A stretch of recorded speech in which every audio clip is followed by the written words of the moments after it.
Hello student, welcome to my classes. बेटा आज मैं डिस्कस करवाने जा रहा हूँ आपका चैप्टर नंबर 2 ऑफ इकोनॉमिक्स, जिसका नाम है सेक्टर ऑफ इंडियन इकोनॉमी। ठीक है, इससे पहले ये वाला चैप्टर मैंने फुल फ्लैज आपको with special notes, tricks, images लगा के मैंने समझाया है। ठीक है, आप पहले वो देखें, उसके बाद आपको ये फुल चैप्टर के क्वेश्चन आंसर अच्छी तरह समझ आ जाएंगे। ठीक है, वैसे भी वो देखने के बाद आपके कोई भी डाउट नहीं रहेगा। ठीक है, तो विदाउट वेस्टिंग एनी टाइम हम वीडियो को शुरू करते हैं। ठीक है, तो लॉन्ग क्वेश्चन आंसर पहला है हमारा, उन्होंने पूछा है while estimating the national income, जब पूरी नेशन की इनकम को एस्टिमेट किया जाता है, मतलब मापा जाता है नेशन की, मतलब इंडिया के पास कितने पैसे हैं, ठीक है, किसी भी देश के पास। Only the value of final goods और सर्विस, सिर्फ और सिर्फ फाइनल गुड्स की वैल्यू को ही क्यों देखा जाता है, इसको एग्जांपल की तहत समझाना है। ठीक है, एग्जांपल देके समझाना है। जब किसी भी देश की नेशनल इनकम को मापा जाता है तो सिर्फ और सिर्फ फाइनल गुड्स को ही क्यों देखा जाता है। ठीक है, हमें पता है ना, दो तरह की गुड्स होती है, एक बनी हुई तैयार होती है और एक बन के तैयार नहीं हुई होती है अभी तक। ठीक है, तो जो बनी हुई तैयार होती है जिसको बोला जाता है फाइनल गुड, और जो बनने में हेल्प करती है इंटरमीडिएट गुड्स बोला जाता है उनको। ठीक है, समझाता हूँ। ठीक है, while estimating the performance of A sector only the value of final goods and service is use.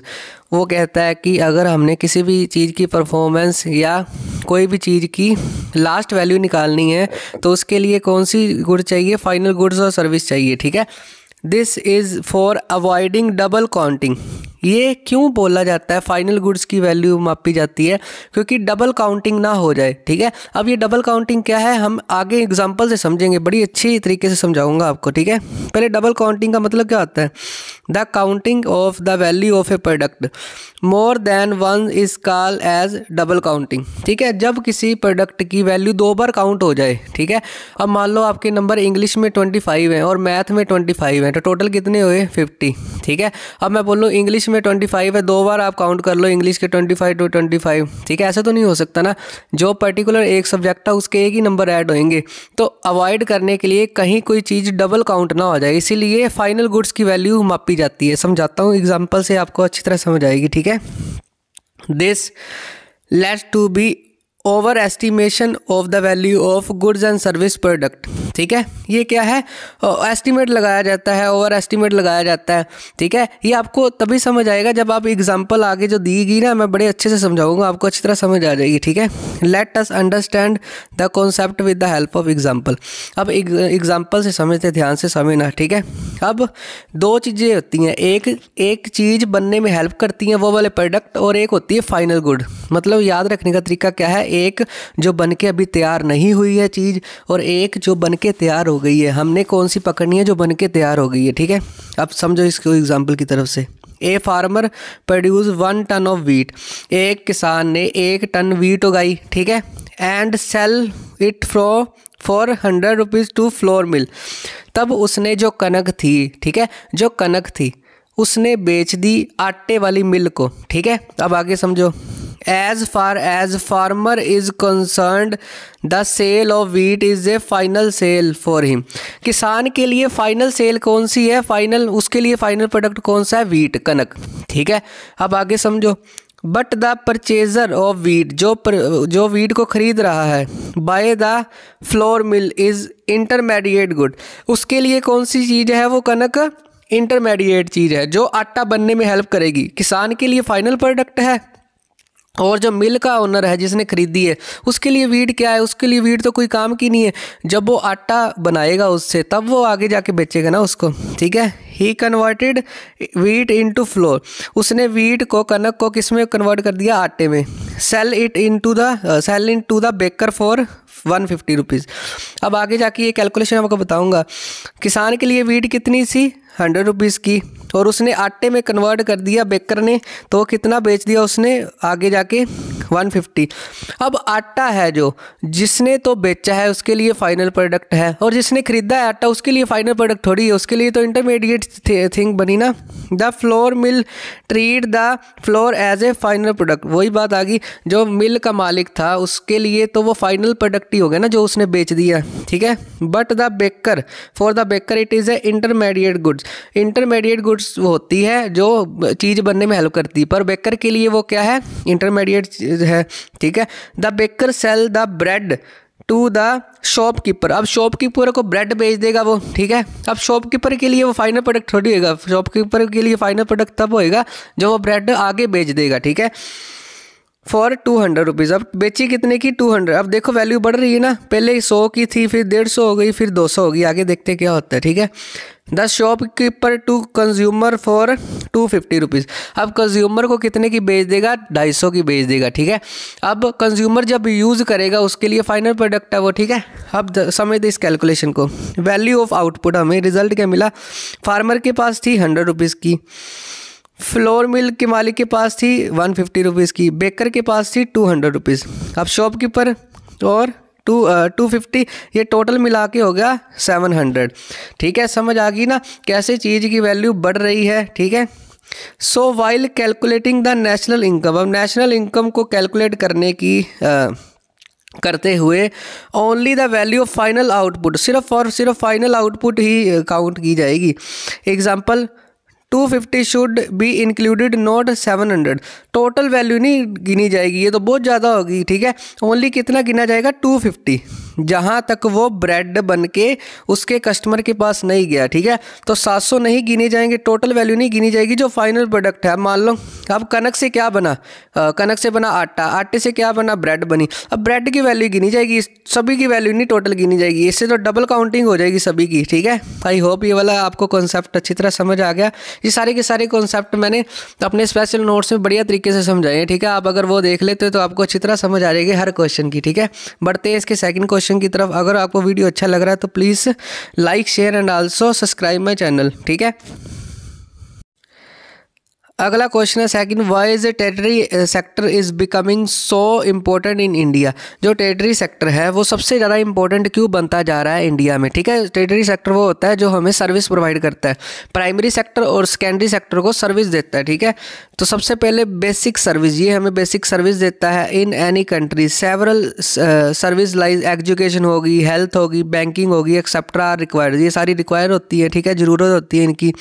These can be consider as basic service, इनको क्या बोला जाता है, बेसिक सर्विस बोला जाता है, ठीक है। इन ए डेवलपिंग कंट्री, जो देश डेवलपमेंट कर रहा है, the government has to take the responsibility for the provision of this service.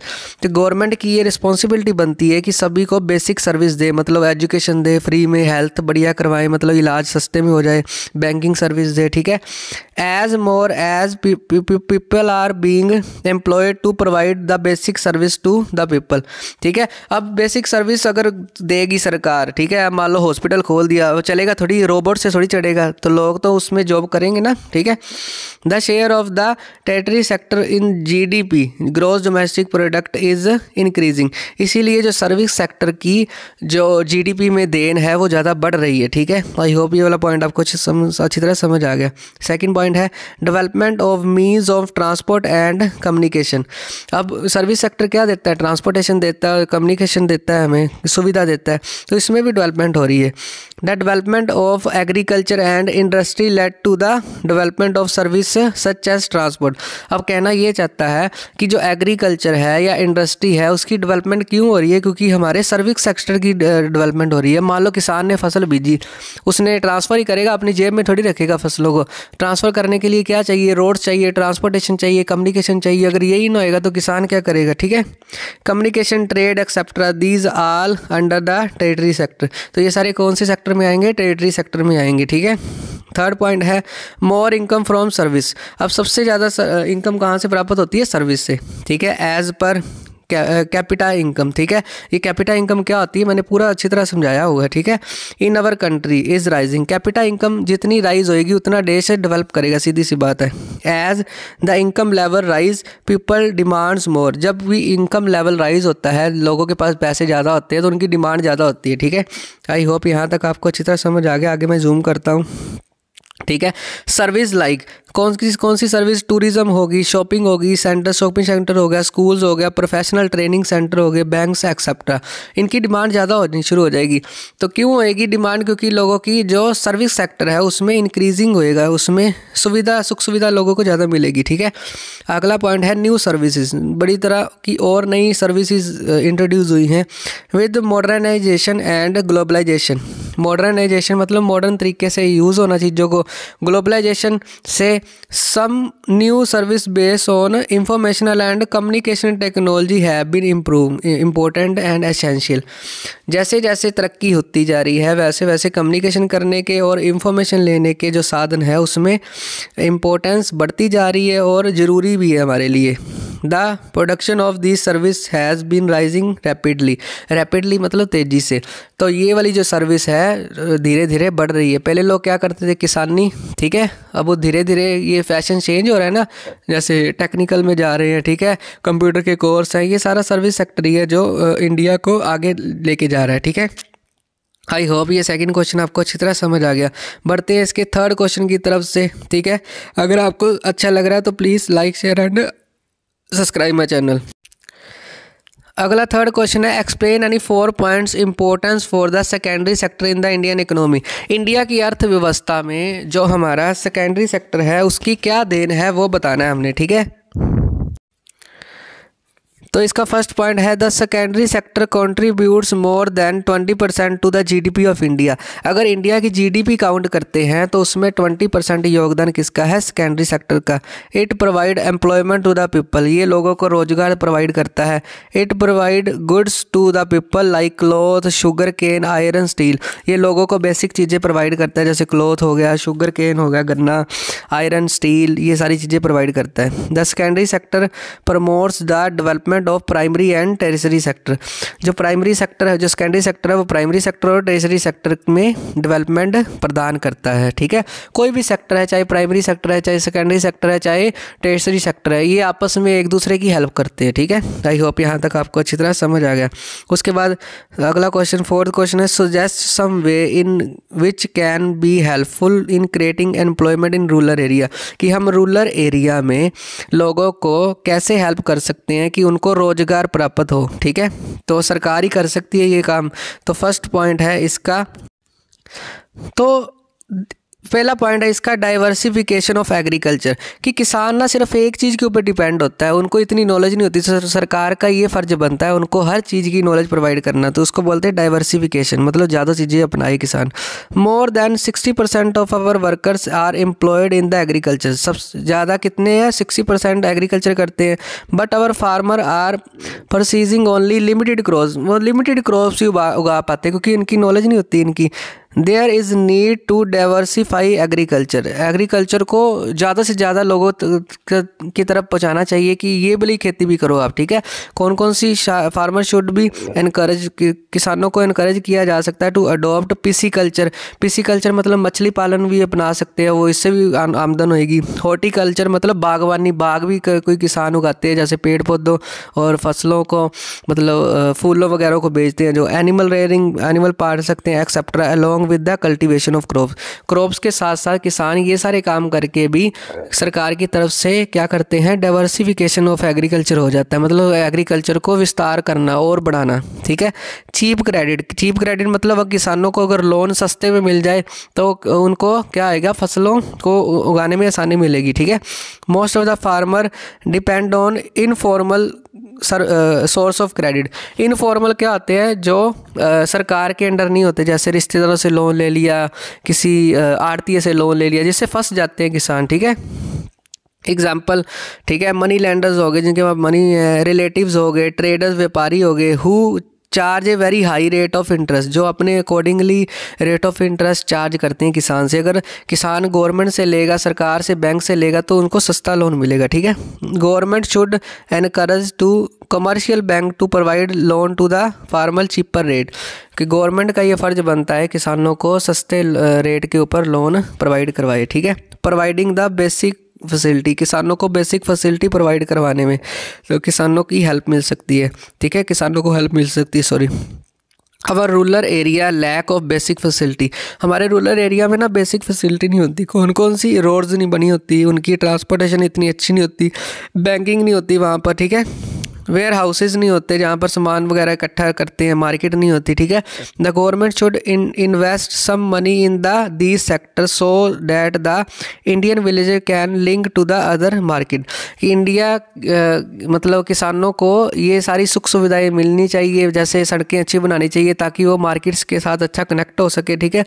This activity can provided productive employment to not just farmer but also to other such those in service like transport और trade. इससे क्या आएगा, सिर्फ किसानों को नहीं रोज़गार मिलेगा, बाकी लोगों को भी रोज़गार मिलेगा, जो जैसे सड़कें अच्छी बन गई, ठीक है, तो वहाँ पर फैक्ट्री वगैरह खुल गई तो बाकी लोगों को भी रोज़गार अच्छा मिल सकेगा, ठीक है। आई होप यहाँ तक आपको अच्छी तरह समझ आ गई। इसका अगला पॉइंट मैं पकड़वाता हूँ आपको, ठीक है, जो लास्ट पॉइंट है, promotion of local industry and other activity. अब लोकल इंडस्ट्रीज़ को प्रमोट किया जाए। इंडस्ट्रीज़ अगर गांव में खुलेगी तो गांव के लोगों को रोज़गार मिलेगा, ठीक है। फॉर एग्जांपल एक लेज़ बनाने वाली कंपनी अगर गांव में खुल जाती है तो किसान क्या करेगा, पोटैटो सीधा ही उसको बेच देगा, ठीक है। ऐसे फ़ायदे होते हैं, ठीक है। Another way to tackle this problem, इस प्रॉब्लम को टैकल करने, सोल्व करने के लिए it is identify promote and locate the industries essentially the cotton and small scale industry. सबसे ज़्यादा कौन सी इंडस्ट्री खोलनी चाहिए? कॉटन की, ठीक है, जिससे किसान अपना बेच सके बढ़िया तरीके से, ठीक है। In semi rural area where a large number of people may be employed, कि रूरल एरिया में ये इंडस्ट्रीज़ खोलनी चाहिए जिससे क्या होएगा, लार्ज नंबर लोगों को क्या मिलेगा, रोज़गार मिलेगा। It is also include setting up the floor और राइस मिल, जिसमें क्या हो सकता है, आटा मिल भी होनी चाहिए, राइस मिल भी होनी चाहिए, खुलनी चाहिए, ताकि किसानों को बेचने में आसानी हो, ठीक है। The produce and process these of sale in the cities, ताकि इनकी जो सेल है सिटीज़ में बढ़ सके, ठीक है। In village near forest area, एक विलेज है नियर फॉरेस्ट एरिया, ठीक है। Honey collection centre can be started where farmer can come and sell their wild honey, ठीक है। तो जैसे आपने सुना होगा शहद बेचते हैं किसान, तो मधुमक्खियाँ पालते हैं, ठीक है। तो उसमें क्या होता है, अगर मधुमक्खियाँ जैसे शहद वाली अगर मिल लग जाती है उनके नज़दीक ही, तो क्या हो सकता है, उनको हेल्प मिल सकती है शहद बेचने में, जिससे वो किसान प्रॉफिट में जा सकता है, ठीक है। तो आई होप यहाँ तक आपको अच्छी तरह समझ आ गया। बढ़ते हैं इसके 5th क्वेश्चन की तरफ, ठीक है। 5th क्वेश्चन है इसका, what are the advantage of working in an organise sector, कि ऑर्गेनाइज सेक्टर में काम करने के क्या फ़ायदे हैं। ऑर्गेनाइज सेक्टर सीधी सी बात है, सरकारी नौकरी, ठीक है। An organise sector covers those enterprise और place of work where the terms of employment are regular, जहाँ पर ऐसी जॉब होती है जो रेगुलर होती है, मतलब जो हमेशा लाइफ टाइम रहती है रिटायरमेंट तक। ऐसा नहीं है कि कोई सरकारी कर्मचारी है उसको हटा देंगे, ठीक है, ऐसा सिर्फ प्राइवेट में होता है, ठीक है। तो उनकी जो जॉब होती है वो रेगुलर होती है। Therefore people have assure work, उनको अश्योर वर्क मिलेगा ही मिलेगा, ऐसा नहीं काम से निकाल देंगे। They are registered by the government, जिसको कौन रजिस्टर करती है, सरकार द्वारा रजिस्टर होता है। Have to follow its rule and regulation, तो उनको सरकार के रूल्स एंड रेगुलेशन फॉलो करने पड़ते हैं। Which are given in the various law, जिनके अलग अलग लॉज हैं, ठीक है। सच एज फैक्ट्री एक्ट हो गया, मिनिमम वेजेस एक्ट हो गया। मिनिमम वेजेस मतलब सभी को क्या कहते हैं, सैलरी मिलेगी, ठीक है। पेमेंट ऑफ गारंटी एक्ट, मतलब सभी को सैलरी मिलेगी, ठीक है, मतलब कम से कम मिलेगी जिससे उसका गुजारा हो सके, ठीक है। शॉप्स एक्ट, ये सारे एक्ट बने हुए हैं जिसके अकॉर्डिंग जो उनकी लाइफ होती है वर्कर्स की सेफ होती है। इसके पॉइंट्स क्या है, worker in organise sector enjoy security of employment, जो काम करता है सरकारी सेक्टर में उनको काम की सिक्योरिटी होती है। They work only for a fix number of hours, उनको फिक्स नंबर ऑफ घंटे काम करना पड़ता है। जैसे कोई बैंक सरकारी है तो 9 to 5 जॉब है, अगर प्राइवेट जॉब कर रहा है तो क्या पता उसकी 8 बजे छुट्टी हो, तो कोई पता नहीं होता। सरकारी में फिक्स होता है time. If they work more than have to paid overtime by employer, अगर वो एक्स्ट्रा काम उनसे करवाते हैं तो उनको पैसे देते हैं, प्राइवेट में नहीं ऐसा करते, ठीक है। They also get several other benefits from the employers like paid leave, अब उनको और भी बड़े क्या कहते हैं फ़ायदे मिलते हैं, जैसे उनकी छुट्टी, अगर उन्होंने छुट्टी लेनी है तो उनको छुट्टी मिल जाती है। पेमेंट ड्यूरिंग हॉलीडेज़ में भी छुट्टी मिल जाती है, हॉलीडेज़ में भी उनको पेमेंट मिल जाती है। तो कई प्राइवेट में क्या होता है, जब हॉलीडे होती है तो उनकी सैलरी काट दी जाती है। प्रोविडेंट फंड PF मिलता है उनको, ठीक है। गारंटी एक्ट, तो ये सारी चीज़ें उनको मिलती हैं, हर चीज़ को वो एंजॉय करते हैं सरकारी नौकरी में। इसीलिए आप भी पढ़ो और गवर्नमेंट जॉब लो, ठीक है। They also get medical benefit, उनको मेडिकल बेनिफिट भी मिलते हैं अंडर द लॉज, ठीक है, लॉज के according. The factory manager has to ensure facility like, अब फैक्ट्री मैनेजर की क्या रिस्पॉन्सिबिलिटी है, ड्रिंकिंग वाटर प्रोवाइड करना एंड सेफ वर्किंग एनवायरनमेंट, सभी को सेफ वर्किंग एनवायरनमेंट देना, ठीक है। आई होप यहाँ तक आपको अच्छी तरह समझ आ गई। बढ़ते हैं इसकी 6 क्वेश्चन की तरफ, ठीक है। ये फुल चैप्टर मैंने विद ट्रिक्स और स्पेशल नोट से करवाया, ठीक है। और आप ये वाली PDF है ना जो फ्री में डाउनलोड कर सकते हैं with the help of link in the description, ठीक है। तो अगला क्वेश्चन है इसका, how does public sector contribute to the economic development of a nation, कि किसी भी अगर देश की बात करें उसकी अर्थव्यवस्था में जो पब्लिक सेक्टर होता है, सरकारी सेक्टर होता है, चाहे वो ऑर्गेनाइज सेक्टर हो चाहे वो पब्लिक सेक्टर हो, सेम ही बात होती है, ठीक है। उसको कैसे हेल्प करता है देश की प्रगति के लिए, ठीक है। आई होप ये क्वेश्चन आपको अच्छी तरह समझ आ गया। तो फर्स्ट पॉइंट है डेवलपमेंट ऑफ इंफ्रास्ट्रक्चर। इंफ्रास्ट्रक्चर का मतलब होता है देश की सड़कें कैसे बनी है, ठीक है, बैंक्स वगैरह है कि नहीं है, ट्रांसपोर्टेशन अच्छा है कि नहीं अच्छा, ठीक है। The place of industry development can not be accelerated without the establishment of infrastructure, कि कोई भी देश है एक्सेलरेटेड मतलब चल नहीं सकता किसके बिना, इंफ्रास्ट्रक्चर के बिना। अगर अच्छी इंफ्रास्ट्रक्चर नहीं है तो कोई भी देश कभी नहीं चल सकता। It developments required huge capital investment, इसके लिए अगर सड़कें अच्छी बनानी है, ठीक है, बैंक वगैरह अच्छे होने चाहिए, ठीक है, ट्रांसपोर्टेशन अच्छा होना चाहिए, उसके लिए कैपिटल इन्वेस्टमेंट चाहिए। कैपिटल मतलब पैसे, ठीक है। Which can not be mobilise by private sector, जो प्राइवेट सेक्टर से प्राप्त नहीं हो सकता, ठीक है। Moreover this project do not promise high profit, ठीक है। तो ये वाला जो सेक्टर होता है ये प्रॉफिट में नहीं होता, ठीक है, प्रॉफिट नहीं देखता, ये सिर्फ पब्लिक की मतलब सुख सुविधाओं को देखता है, ठीक है। तो दूसरा पॉइंट है डेवलपमेंट ऑफ बैकवर्ड एरिया। अब बैकवर्ड एरिया कौन से होते हैं, जहाँ पर सड़कें नहीं होती, ठीक है, ना बैंकिंग अच्छी होती है, ना ट्रांसपोर्टेशन अच्छी होती है, तो उनकी भी डेवलपमेंट चाहिए, ठीक है। The goal of achieving a reducing of in economic inequality between regional because easy to reach. अब उनका कहने का ये मतलब है कि अगर हमने हर जगह पहुँचना है, ठीक है, रिडक्शन करनी है इकोनॉमिक इनइक्वालिटी। अब इनइक्वालिटी मतलब क्या होता है, भेदभाव, कई के पास ज़्यादा पैसे, कईयों के पास कम पैसे, तो ये ख़त्म करना है पब्लिक सेक्टर ने, ठीक है।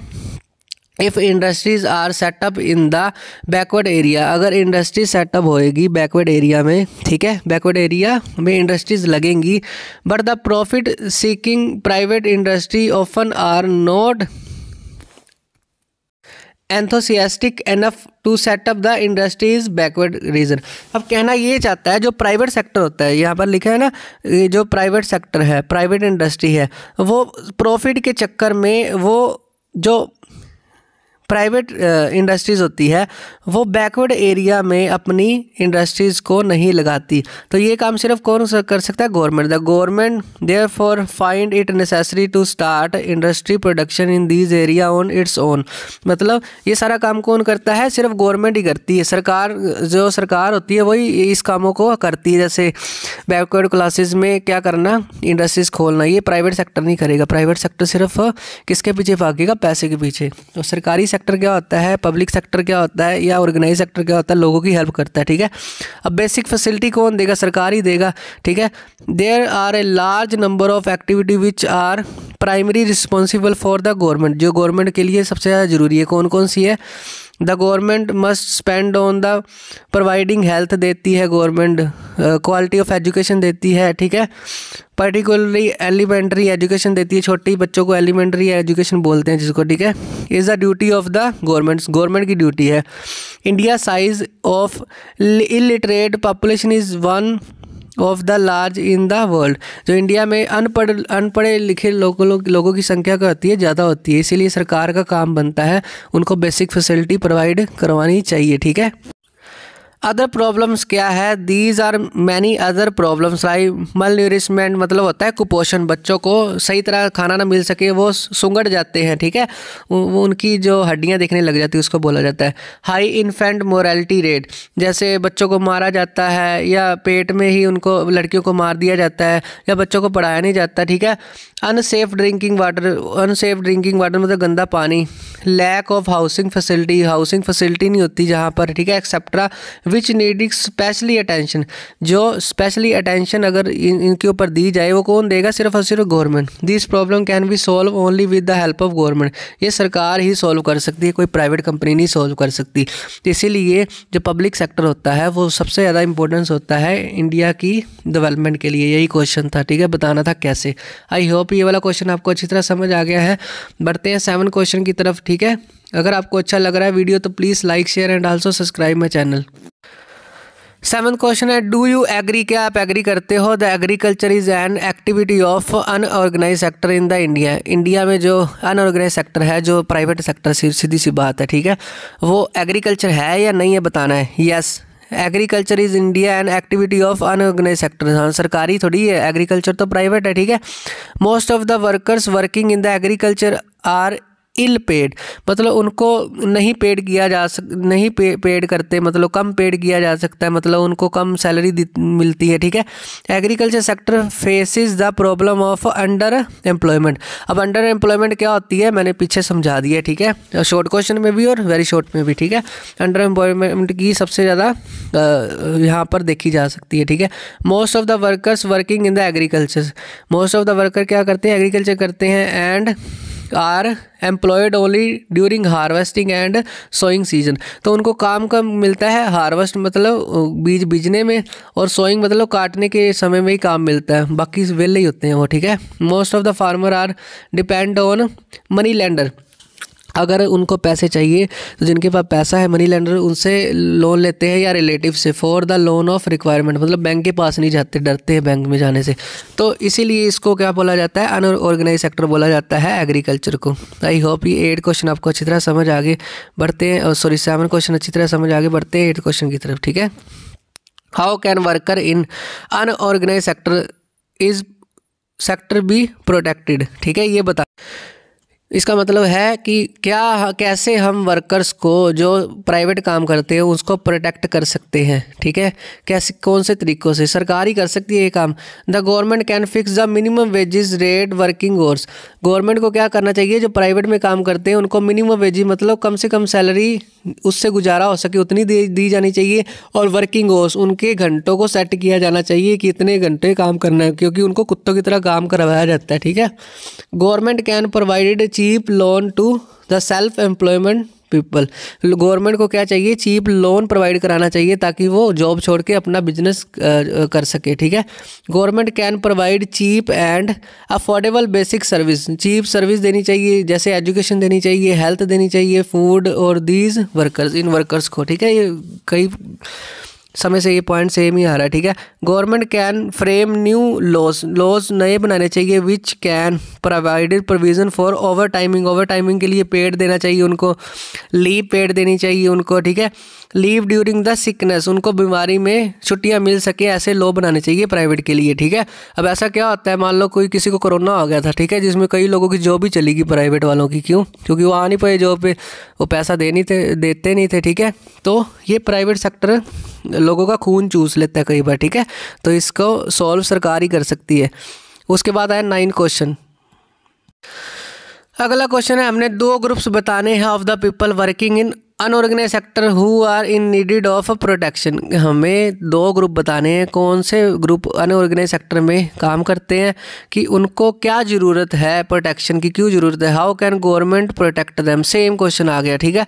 In the rural area the unorganise sector mostly comparison as the landless agriculture labour, rural में अगर गाँव में देखें तो अनऑर्गेनाइज सेक्टर कौन से के अंडर क्या आता है, लैंडलेस एग्रीकल्चर लेबर, जिनके पास लैंड नहीं है, एग्रीकल्चर में काम करने वाले लेबर।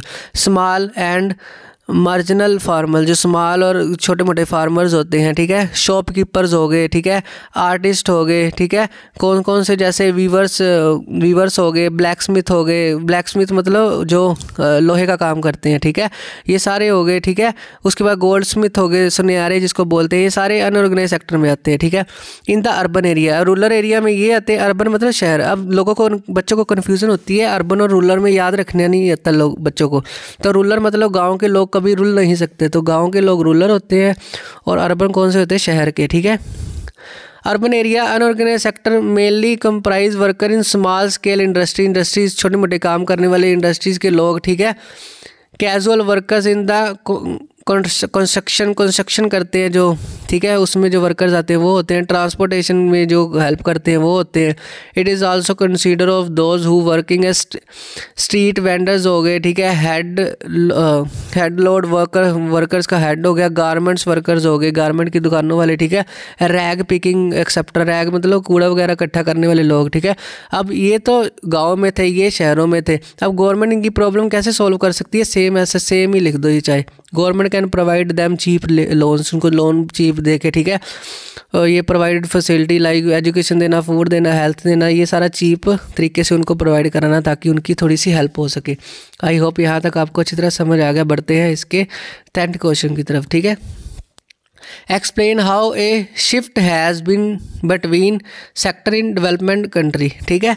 तो ये बताना है जो अलग अलग प्रकार के सेक्टर होते हैं, प्राइमरी, सेकेंडरी या टर्शियरी सेक्टर होता है, उनका क्या योगदान होता है कंट्री की डेवलपमेंट में, ठीक है।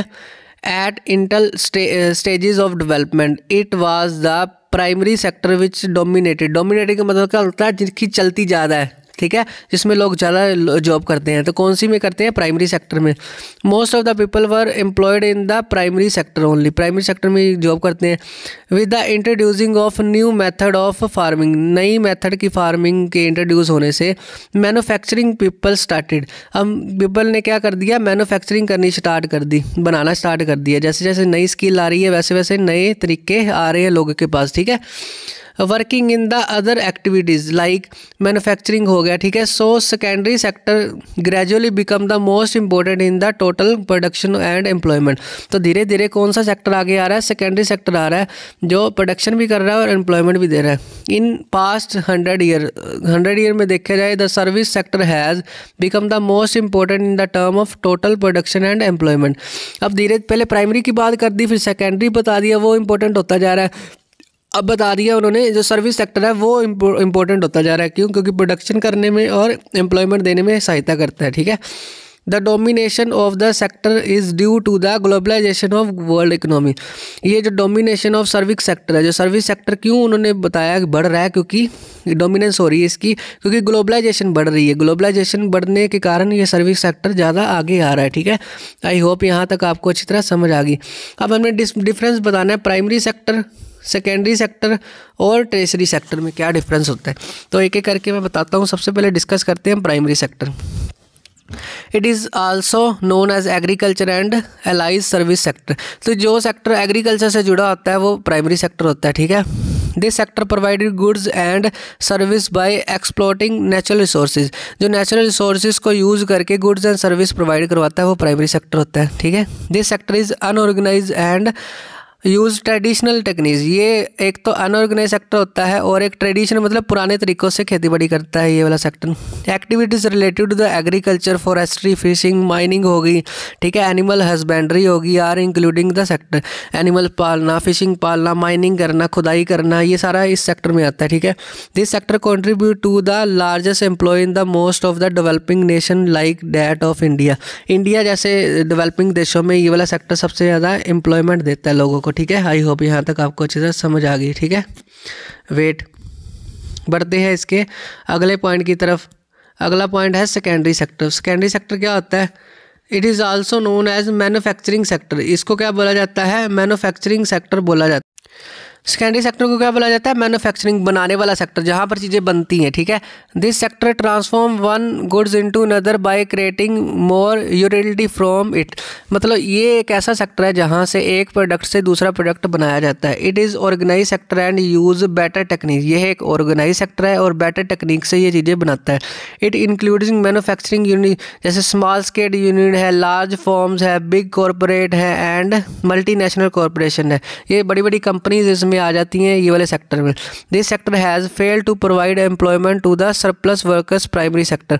ये प्राइमरी सेक्टर के वर्कर को काम देने में असमर्थ है। मतलब प्राइमरी सेक्टर वालों को सिर्फ एग्रीकल्चर आती है और सेकेंडरी सेक्टर वाले चीज़ों को बनाते हैं, एक चीज़ से दूसरी चीज़। अब लैपटॉप थोड़ी बना देंगे किसान, ठीक है। तो ये सेक्टर फेल हो जाता है एम्प्लॉयमेंट देने में, ठीक है। उसके बाद बात आती है tertiary sector. It is known as service sector. इसको सर्विस सेक्टर भी बोला जाता है। This sector provided useful service to the primary and secondary sector for the smooth and functioning of their working. अगर प्राइमरी और सेकेंडरी सेक्टर ने smoothly काम करना है तो उसके लिए टर्शियरी सेक्टर उसको सर्विस देता है। It is organised sector and use better technique. Same बात आ गई, ये ऑर्गेनाइज सेक्टर है और टेक्निक्स देता है। सर्विस रिलेटेड टू बैंकिंग हो गया, इंश्योरेंस हो गया, ट्रेड व्यापार हो गया, कमर्शियल, ठीक है, कम्युनिकेशन, सॉरी, ये सारी देता है चीज़ें, ठीक है। This sector sharing in the employment in the increasing. ये जो सेक्टर है ये धीरे धीरे क्या है, एम्प्लॉयमेंट लोगों को दे रहा है। आई होप ये सारा का सारा कॉन्सेप्ट आपको अच्छी तरह समझ आ गया। अब लास्ट क्वेश्चन है इसका 12 नंबर, वो डिस्कस करते हैं, उसके बाद ये वीडियो ख़त्म करते हैं। क्वेश्चन पहले पढ़ देता हूँ आपको। द डिक्लाइनिंग मतलब कम हो रहा है। Share of the agriculture in the gross domestic product is a matter of serious concern in the Indian support the statement. कि उन्होंने ये पूछा है जो धीरे धीरे एग्रीकल्चर का जो योगदान है जीडीपी में कम हो रहा है, वो बताना है कैसे हो रहा है कम, ठीक है। The share of the agriculture is gross domestic product has fallen, धीरे धीरे फॉल हो रहा है, ठीक है। क्यों हो रहा है? इन 1970 से लेके 71 में agriculture sector was contribute more than 40% of the GDP. पहले क्या होता था, 1970 और 71 की बात करें तो 40% योगदान देता था जीडीपी में। एंड 2010 और 11 में शेयर रिड्यूस टू 20%। अब 20% ही योगदान रह गया इसका। ये बड़ी सीरियस प्रॉब्लम है। अगर एग्रीकल्चर नीचे जा रही है तो लोग भूखे मर सकते हैं आने वाले टाइम में, ठीक है। Development agriculture led to development of other sector like transportation, trade और शॉर्टेज एक्सेप्ट। अब ये कहना ये चाहता है कि अदर जो सेक्टर है उनकी डेवलपमेंट ज़्यादा हो रही है, एग्रीकल्चर की कम हो रही है, ठीक है। As a fall in the growth of rate of agriculture, agriculture की ग्रोथ रेट कम हो रही है। It led the problem of under employment, ये अंडर एम्प्लॉयमेंट के शिकार में आ रही है एग्रीकल्चर, ठीक है। A declining share of agriculture mean low per capita income. अब जो शेयर है एग्रीकल्चर का वो धीरे धीरे डिक्लाइन इसीलिए हो रहा है क्योंकि एग्रीकल्चर में जो पर कैपिटा इनकम है वो धीरे धीरे गिर रही है, ठीक है। As a large percentage of population is depend on agriculture. Large number of population क्या है, एग्रीकल्चर के ऊपर ही डिपेंड है, ठीक है। अगर एग्रीकल्चर को बढ़िया ना किया गया तो भूखे मर सकते हैं आने वाले टाइम में लोग। This will also increase our dependency on other nation for import of primary goods. अब जैसे जैसे किसी देश की डिपेंडेंसी बढ़ेगी, मान लो आप किसी के ऊपर डिपेंड हो तो आप अपनी तरक्की नहीं कर सकते। अगर डिपेंडेंसी दूसरी नेशन के साथ हमारी ज़्यादा रहेगी, अपने पैरों पे नहीं खड़े होंगे, अपनी एग्रीकल्चर बढ़िया नहीं करेंगे तो ये सीरियस प्रॉब्लम बन सकती है। ये थी explanation of long question answer. I hope आपको अच्छी लगी। अगर अच्छी लगी तो please like share and comment and also subscribe my channel. Bye, take care, have a nice day. मिलते हैं किसी और वीडियो में।